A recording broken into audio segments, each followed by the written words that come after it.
வணக்கம். திருக்குறளை பாடுவோம், திருக்குறளை போற்றுவோம், திருக்குறளை பாடுவோம், நாம் திருக்குறளை போற்றுவோம், திருக்குறளை வாசிப்போம், திருக்குறளை வாசிப்போம், திருக்குறளை சுவாசிப்போம், திருக்குறளை வாசிப்போம், திருக்குறளை சுவாசிப்போம், திருக்குறளை பாடுவோம், திருக்குறளை நாம் போற்றுவோம். வணக்கம். அழகான இந்த ஈரடி திருக்குறளை எவ்வளோ சொன்னாலும் அதனுடைய புகழானது அப்படியே நிலைத்து நிற்கும். நம்ம பார்க்குற அதிகாரமும் அப்படித்தான் இருக்கிறது. அதனால் நம்ம அந்த நிலையான புகழ் என்ன அப்படிங்கிறது தான் இங்கே பார்க்கின்றோம். புகழ் என்பது இன்னைக்கு செய்த ஒரே ஒரு செயலால் மட்டும் வராது. தொடர்ந்து அவனுடைய வாழ்நாளில் ஒரு மனிதன் என்ன எல்லாம் செய்கிறானோ மற்றவர்களுக்காக அது மட்டுமே நீடித்து நிற்கும். உங்களுக்கெல்லாம் சொல்லணும், ஒரு ஜனரஞ்சகமாக சொல்லணும் அப்படின்னா நம்மளுக்கெல்லாம் விஜயகாந்த் ஒரு நடிகராக தெரியும். ஆனால் வந்தவர்களுக்கு சாப்பாடு இல்லைன்னு சொல்ல மாட்டார், போட்டுக்கிட்டு இருப்பார். அதே போல் எம்ஜிஆர் அவர்களையும் நாம் சொல்லுகிறோம். உணவு அதுதான் மக்களுக்கு முதல்ல வந்த உடனே சாப்பிட்டீங்களா, சாப்பிடுங்க அப்படின்னு சொல்லக்கூடிய ஒரு பரிவு அது அவங்கக்கிட்ட இருந்ததுனால தான் அவங்க என்ன இன்றைக்கும் அவங்க புகழோடு நிலைத்து இருக்கிறார்கள், நிலையான புகழோடு இருக்கிறார்கள். அது அவர்களுடைய கருணை உள்ளம். சரி, மற்றவங்கள்லாம் எப்படி? காமராஜர் சொல்கிறோம். காமராஜர் எதுக்காக சொல்கிறோம்?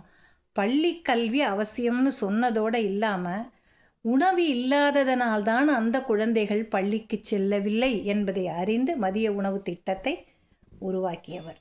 அப்போது அவங்கெல்லாம் எந்த அளவுக்கு தீவிரமாக மற்றவர்களுடைய நலனில் அக்கறை எடுத்து கொள்ளுகிறார்களோ அதனை பொறுத்து அவர்களுடைய புகழானது நிலைத்து நீடித்து இருக்கிறது என்பதுதான் உண்மை, இல்லையா? அதைத்தான் இந்த அதிகாரமும் சொல்லுகிறது. அடுத்து 3வது குறளுக்கு நாம் செல்ல இருக்கிறோம். ஒன்றா உலகத்து உயர்ந்த புகழல்லால் பொன்றாது நிற்பதொன்றில், ஒன்றா உலகத்து உயர்ந்த புகழல்லால் பொன்றாது நிற்பதொன்றில். எவ்வளோ அற்புதமான வரிகள் பாருங்க.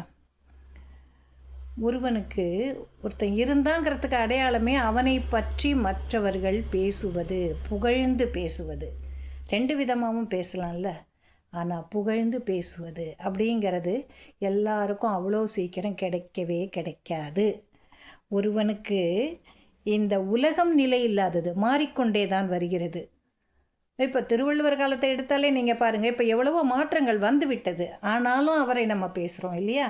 அதை மாதிரி காலங்கள் மாறினாலும் அவர்களுடைய சாதனைகளும் இரக்க குணங்களும் நிலைத்து நிற்க வேண்டும். உலகமே மாறும், மாறிக்கொண்டு தான் இருக்கும். புயல் வரும், மழை வரும், பூகம்பம் வரும், தீயில எல்லாமே அழிந்து போகும், எல்லாமே நடக்கும்.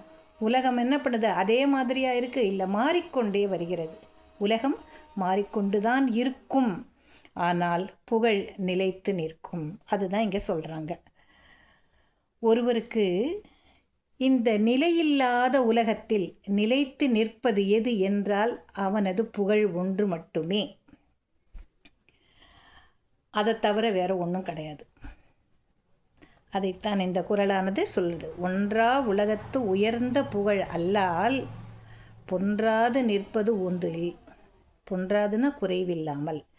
ஒருவனுக்கு இந்த நிலையில்லாத உலகத்தில் அழியாமல் நிலைத்து நிற்பது எது என்றால் அவனை வந்து சேரக்கூடிய உயர்ந்த புகழ் மட்டுமே. அதை தவிர வேறு எதுவுமே இல்லை என்று இந்த குறள் நமக்கு எடுத்து ஓதுகிறது. நன்றி. நாளை காணலாம்.